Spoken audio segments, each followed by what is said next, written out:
Iran যুদ্ধ থামাতে মধ্যস্থতাকারীর ভূমিকায় মাঠে নেমেছে পাকিস্তান। মধ্যপ্রাচ্যে শান্তি ফেরাতে গভীর আলোচনাও শুরু হয়েছে ইসলামাবাদে। তেমনই এক বৈঠকে রাষ্ট্রনেতাদের সামনে রাম আছাড় খেলেন পাকিস্তানের উপপ্রধানমন্ত্রী তথা বিদেশমন্ত্রী ইশাক দার। সোশ্যাল মিডিয়ায় ভাইরাল হয়েছে সেই ঘটনার ভিডিও।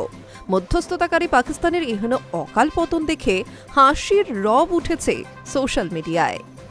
পশ্চিম এশিয়ার যুদ্ধে বিশ্বের সামনে নিজেদের দায়িত্ববান দেশ হিসেবে তুলে ধরতে মরিয়া হয়ে উঠেছে পাকিস্তান। ইরান ও আমেরিকার মধ্যে মধ্যস্থতাকারীর দায়িত্ব নিয়ে বিশ্ব নেতাদের ইসলামাবাদে আমন্ত্রণ জানিয়েছেন শাহবাজ শরীফরা। সেই মতো রবিবার ইসলামাবাদে পাক বিদেশমন্ত্রীর দফতরে বসেছিল বৈঠক, যেখানে উপস্থিত ছিলেন সৌদি আরব, তুরস্ক ও মিশরের রাষ্ট্রপ্রধানরা। আলোচনার মূল বিষয় ছিল কিভাবে পশ্চিম এশিয়া চলমান যুদ্ধ থামানো যায়।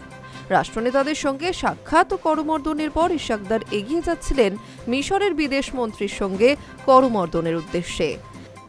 তবে হঠাৎই নিয়ন্ত্রণ হারিয়ে আছাড় খেয়ে পড়েন তিনি। বিদেশমন্ত্রীর এমন বেহাল দশা দেখে সঙ্গে সঙ্গে তাকে উদ্ধারে ছুটে যান নিরাপত্তারক্ষী ও রাষ্ট্রনেতারা। দ্রুত তাকে উদ্ধার করা হলেও যেভাবে তিনি পড়েছিলেন তাতে অনুমান করা হচ্ছিল ভালো রকম চোট পেয়েছেন পাক বিদেশমন্ত্রী, যদিও তিনি ঠিক আছেন বলেই জানিয়েছেন তার নিরাপত্তারক্ষীরা। কিন্তু এই ভিডিও সোশ্যাল মিডিয়ায় ভাইরাল হতেই হাসির জোয়ার উঠেছে। অনেকেই কটাক্ষ করেছে, পাকিস্তান নিজে এখনো সোজা হয়ে দাঁড়াতে শেখেনি, সে গিয়েছে দায়িত্ববান অভিভাবকের ভূমিকা নিতে। High news network.